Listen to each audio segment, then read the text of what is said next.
জুলাই মাসের প্রায় শেষ সপ্তাহ শুরু হতে চলছে। এই মাসেই বসিয়ে দিতে হবে শীতের বীজ। আমিও প্রস্তুতি নিচ্ছি শীতের বাগানের।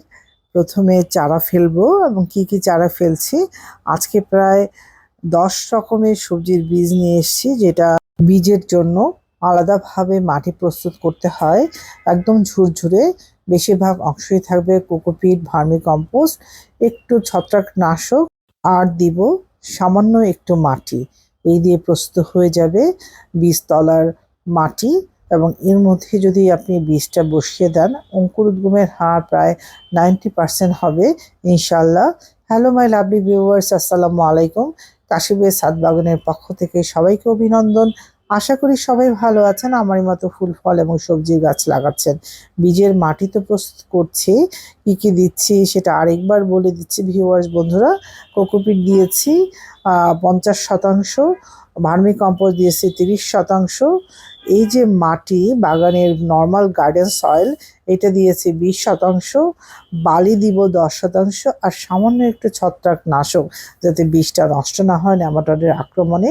এই দিয়ে হয়ে যাবে মাটি প্রস্তুত, বীজের মাটি। এভাবে প্রতি বছর আমি করে থাকি, এবছরও তাই করছি শীতের সবজির জন্যে। দেখতে থাকুন ভিউয়ার্স বন্ধুরা। আরও একটি কাজ করব, আমি এইবারই প্রথম একটা ইভেন্টে গিয়েছিলাম। মানে গাছ যেহেতু প্রচণ্ড ভালোবাসি, গাছের একটা ইভেন্ট হয়েছিল মেলা উপলক্ষে। আমাদের এখানে বৃক্ষ মেলা শুরু হয়েছে জুলাই 9 তারিখ থেকে। সেই উপলক্ষে মাঝে মাঝে ইভেন্ট চলে বিভিন্ন গ্রুপে, সেই গ্রুপ থেকে কিছু বীজ পেয়েছি। আর পেয়েছি 90 মিনিট স্কুলের একটা প্রোগ্রামে গিয়েছিলাম, সেখান থেকে পেয়েছি নন্দিনীর চারা। নন্দিনী একটা ফুল, খুবই সুন্দর চমৎকার একটা ফুল, ছোট ছোট চারা পেয়েছি। খুবই যত্ন সহকারে আজকে সেটা রিপোর্ট করে দিব। এবং নন্দিনীর চারা সম্পর্কে একটু আপনাদেরকে বলে নেই। এই চারাটা বাংলাদেশে প্রথম এসছে ফুলের চারা। বিভিন্ন নার্সারিতে বিভিন্ন রকম কালারের পাওয়া যায়। এত সুন্দর এই নন্দিনীর ফুলের চারাটা, এই সেই নন্দিনীর চারা দুটো পেয়েছিলাম 90 মিনিট স্কুলের একটা প্রোগ্রামে, যে কৃষি বিশ্ববিদ্যালয়ে ঢাকাতে, যেটা সেখান থেকে পেয়েছি নন্দিনীর চারা দুটো। এটা আমি সুন্দর করে এই ঝুরঝুরা মাটিতে রিপোর্ট করে দিয়েছি। আর এই চারাটা যত্ন সহকারে লাগাতে হয়, কারণ এটা নাকি প্রচণ্ড মাকড়ের আক্রমণ হতে পারে। যেমন মরিচ গাছ বাগানে যতবারই লাগাই, মাকড়ের আক্রমণে মরিচ গাছ অর্ধেকই নষ্ট হয়ে যায়। এটা নাকি খুবই সেন্সিটিভ একটা ফুলের গাছ। সব কিছু থেকে এটা রক্ষা করা যায়, কিন্তু নন্দিনীর চারাটা মাকড়ের আক্রমণ থেকে যদি রক্ষা করতে পারেন, খুব নাকি প্রচুর ফুল হয়। একটা গাছে 100 থেকে 120টা পর্যন্ত ফুল দিতে পারে, যদি আপনি যত্ন সহকারে এবং একেবারে পোকামাকড় বিহীনভাবে গাছটাকে বড় করতে পারেন। এবং বিশেষ করে মাকড় যদি আক্রমণ করে যায় এই নন্দিনী ফুলের গাছটাতে, তাহলে নাকি গাছটা থেকে আর ফুলই হয় না। এটা আমাকে সেই ইভেন্টের থেকে আমি শুনলাম। সুন্দর একটা সেমিনারে অ্যারেঞ্জ করেছিল 90 মিনিট স্কুল, সেখান থেকে আমি শুনেছি। আর এই যে চারা আর মরিচটা পেয়েছি বৃক্ষমেলার একটা ইভেন্ট চলছিল, বৃক্ষমেলার ইভেন্ট থেকেই পাওয়া এই 3 ধরনের মরিচের বীজ, যেটা খুবই মানে ঝাল এবং বিদেশি ভ্যারাইটির। কি মরিচ বললো এই মুহূর্তে আমার মনে নেই। চারা যদি একটা দুটো হয় এবং যত্ন সহকারে আমি চেষ্টা করব চারাটা বড় করে তোলার, এবং একটা দুটো যাতে ফুল হয়, সেখান থেকে যাতে মরিচটা হতে পারে, সেইভাবে আমি গাছগুলো যত্ন করব। এখন মরিচের বীজটা সুন্দরভাবে 1 টাইমের পটে একটু বসিয়ে দিচ্ছি। এই প্রথম আমার অভিজ্ঞতা কোনো ইভেন্ট থেকে গিফট পাওয়া। এই তো মরিচের বীজ, আর পেয়েছি কুমড়ো বীজ, এটা নাকি 12 মাসি কুমড়ো, আমি সেটাও লাগিয়ে দিব ভাবছি। আরও কিছু করলার বীজ এবং স্কোয়াশ শীতের সময় খুব ভালো হয়, সেটা লাগাবো। শিম লাগাবো, লাউ লাগাবো। আর এই যে মরিচ, 3-4 রকমের মরিচের বীজ, এ নিয়ে প্রায় 10 রকমের চারা আমার বসানো হবে আজকে। ভিউয়ার্স বন্ধুরা, আপনারাও শীতের বাগানের প্রস্তুতি নেওয়া শুরু করুন, কারণ 1 মাস পরেই শুরু হতে চলছে শীত। প্রায় অগস্ট শেষ হলেই কিন্তু সেপ্টেম্বর থেকে হালকা শীত পড়বে। এখনই আগাম বীজ লাগিয়ে ফেলুন, যাতে সেপ্টেম্বরের শেষে অক্টোবরের শুরুতে আমরা আমার বাগান থেকে শীতের সবজিগুলো উঠাতে পারি। এর পরবর্তী ধাপে যেটা দিব, টমেটোর বিভিন্ন ধরনের টমেটোর চারা করব, ফুলকপি, বাঁধাকপি, ব্রোকলি, দেন বিট, শালগম এগুলোরও চারা করব আমার বাগানে এবার ভাবছি। প্রতি বছর ফুলকপি, বাঁধাকপি এবং ব্রোকলি এই ৩ ধরনের চারা আমি কিনে নিয়ে আসি। ঢাকার বাইরে থেকে অর্ডার দিতে হয়, সেই খুলনা, কুড়িগ্রাম, ওখান থেকে চারা ট্রান্সপোর্টে আসে। আসার পরে চারাগুলো বাঁচানো খুবই কষ্টসাধ্য হয়ে যায়। খুবই ধৈর্য নিয়ে চারাগুলো যত্ন করে বাঁচিয়ে রাখতে হয়। এবার ভাবছি আগাম বীজটা সংগ্রহ করে আমি বীজ থেকে চারা তৈরি করব। যদি হয় সাকসেস হয় তাহলে তো আমি রিপোর্টিং করব আমার বাগানগুলোতে। এর আগে বিটের চারা বা শালগমের চারা আমি বহুবার করেছি, এটা কখনো কিনতে হয়নি। কিন্তু ফুলকপি, বাঁধাকপি, ব্রোকলির চারা সবসময় আমাকে বাইরে থেকে কিনতে হয়েছে। এবারই প্রথম আমি আশা করছি আমার বাগানেই আমি চারা করব, যাতে এই যে চারা বাঁচিয়ে রাখার যে যুদ্ধটা, সেই যুদ্ধটা যাতে আমাকে আর করতে না হয়। এখন হচ্ছে সেই করলার, এই করলাটা হচ্ছে শীতের। আমি যেখান থেকে বীজটা সংগ্রহ করেছি শ্বশুরবাড়ি থেকে আসার পথে মোহনপুরের একটা দোকান থেকে সংগ্রহ করেছিলাম। তারা বলেছে শীতের, প্রায় ৬-৭টা করলার বীজ আমি ভিজাবো, ঘন্টা দুয়েক ভিজালেই হবে। টিস্যু পদ্ধতিতে এবার আর চারাটা আমি ফেলবো না মাটিতে। এবার সরাসরি ভিজিয়ে রেখে তারপর ওখান থেকে সরাসরি আমি চারাটা ফেলে দিব মাটিতে। প্রতি বছর টিস্যুতে পেঁচিয়ে রাখি, যখন একটু শিকড় বের হয় তখনই কিন্তু মাটিতে আমি ফেলি। এটা হচ্ছে শসার চারা, খুবই ভালো ভ্যারাইটির। সেই বাড়ি থেকে আসার সময় সংগ্রহ করা এই শসাটা, এটাও শীতকালীন শসা।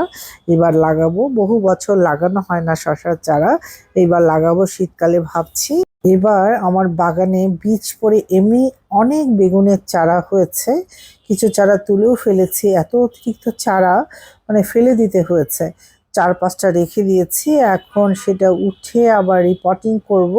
যেহেতু এখনো মাটি প্রস্তুত করিনি, শীতের মাটি প্রস্তুত করতে একটু সময় লাগবে, কারণ প্রচণ্ড বৃষ্টি হচ্ছে, মাটিটা রোদে শুকাতে হবে। এক সিজন থেকে আরেক সিজনে যখন সবজি বীজ নতুন করে বসাতে হয়, মাটিগুলো যতটা সম্ভব একটু রোদে শুকিয়ে নিতে হবে ২ থেকে ৩ দিন। কারণ না, মাটিতে যে ক্ষতিকারক নেমাটোড থাকে যেটার কারণে গোড়া পচে যায়, বিশেষ করে বেগুনের চারার গোড়াটা পচে যাওয়ার সম্ভাবনা থাকে। সেই জন্য মাটিটা একটু রোদে শুকিয়ে নেমাটোডগুলো যাতে একেবারে ফ্রি হয়ে যায় মাটি থেকে, তারপর মাটিগুলো সুন্দরভাবে ঝুরঝুরে করে নিয়ে আপনার চারাগুলো লাগাতে পারেন। তার সাথে একটু সার মিশিয়ে নেবেন, বিশেষ করে জৈব সার, আর একটু হচ্ছে ট্রাইকোডার্মা অথবা চুন, একেবারে সরাসরি খাবার চুন খুব সামান্য পরিমাণ, বা জিপসাম। এটা দিয়ে মাটিটা মিক্স করে তারপর নতুন করে রিপোর্টিং করেন, আপনার যে কোনো চারা, একটা চারাও নষ্ট হবে না। এই বেগুনের চারাগুলো অটোমেটিক বাগানের বেগুন থেকে বীজ পড়ে হয়েছিল, সেখান থেকে কয়েকটা চারা আমি রিপোর্টিং করছি। আপাতত মাটি প্রস্তুত করে আবার সেটাকে উঠিয়ে অন্যত্র একটা বড় পাত্রে লাগাবো ইনশাল্লাহ। বৃষ্টিটা কমে যাক, মাটি কী করে শুকাবো সেটাও আমি আপনাদের সাথে দেখাবো। কারণ মাটি শুকিয়ে মাটিটা যখন ২-৩ বার উল্টে পাল্টে দিবেন, মাটির ভিতরে ক্ষতিকারক যত রকমের জীবাণু থাকবে, পোকামাকড় থাকবে, সেগুলো সব কিন্তু সূর্যের আলোতে একেবারেই মরে যাবে। সে কারণে মাটিটা সুন্দর করে শুকিয়ে নিয়ে তারপর নতুন করে গাছ লাগান। মাঠ পর্যায়ে যারা কৃষক আছেন, একটু খেয়াল করলেই আপনি দেখবেন তারা কিন্তু জমিটা ফেলে রাখে ফসল কাটার পরে। কিছুদিন ফেলে রাখার পরে মাটিটা কিন্তু মই দিয়ে একেবারেই উল্টে পাল্টে মেশিন দিয়ে মাটিটা কিন্তু খুবই উল্টে পাল্টে মিক্স করে আবার ২-৩ দিন রোদে শুকাতে দেয়, মানে রোদে ফেলে রাখে, আবার কিন্তু এটাকে চাষ দেয়। এভাবে ২-৩ বার চাষ দিয়ে মাটিতে যে ক্ষতিকারক পোকামাকড়গুলো থাকে, যারা যেগুলো ফসল বিনষ্ট করে, তাদের হাত থেকে রক্ষা করার জন্য প্রাচীন এই পদ্ধতি আজও আমাদের দেশের কৃষকরা ফলো করেন, এবং এটাতে কিন্তু অনেক উপকার পান।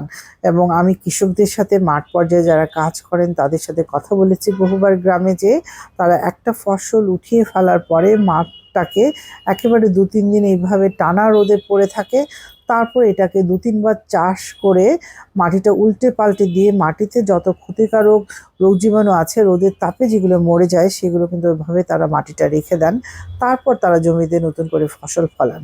আমি বহু কৃষককে জিজ্ঞাসা করেছি, সেই তথ্যই পেয়েছি। এবং আমরা যেহেতু মাঠ পর্যায়ে না, ছাদ কৃষি করি, ছাদ খামার আছে আমাদের, মাটিটা আমরা ছাদে শুকিয়ে নিব একেবারে বিছিয়ে নিয়ে কড়া রোদে, তারপর আমরা গাছ লাগাবো। এই যে বীজগুলো শুরুতে যেগুলো দেখিয়েছিলাম, শসা, মিষ্টি কুমড়া, লাউ, করলা, সেগুলো আমি এখন মাটিটা প্রস্তুত করা ছিল, আমি দেখিয়েছি আপনাদেরকে কি করে প্রস্তুত করেছিলাম।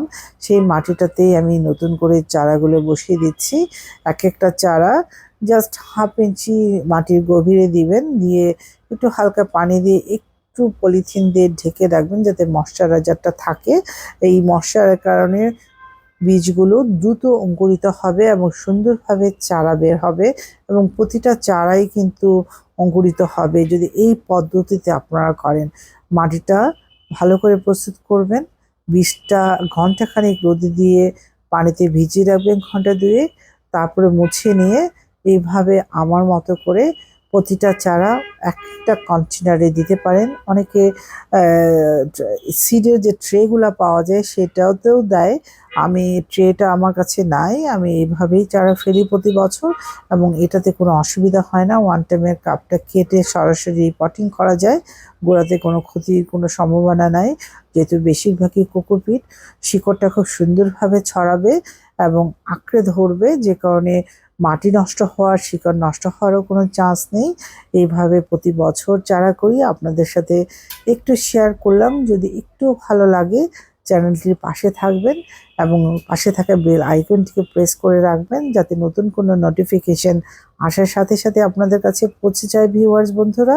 আর একটি কথা, অবশ্যই যদি ভালো লাগে, ভিডিওর কোনো অংশ যদি ভালো লাগে, আপনাদের মন কেড়ে নিতে পারে, অবশ্যই একটা লাইক এবং কমেন্ট করে আমার পাশে থাকবেন, আমাকে উৎসাহিত করবেন। আজকের পর্বটি কেমন লাগলো অবশ্যই জানাবেন। এই বীজ ফেলতে ফেলতে আজকের পর্বটি এখানেই শেষ করে দিব। নেক্সট কোনো ভিডিও নিয়ে অচিরেই আপনাদের মাঝে আমি উপস্থিত হব।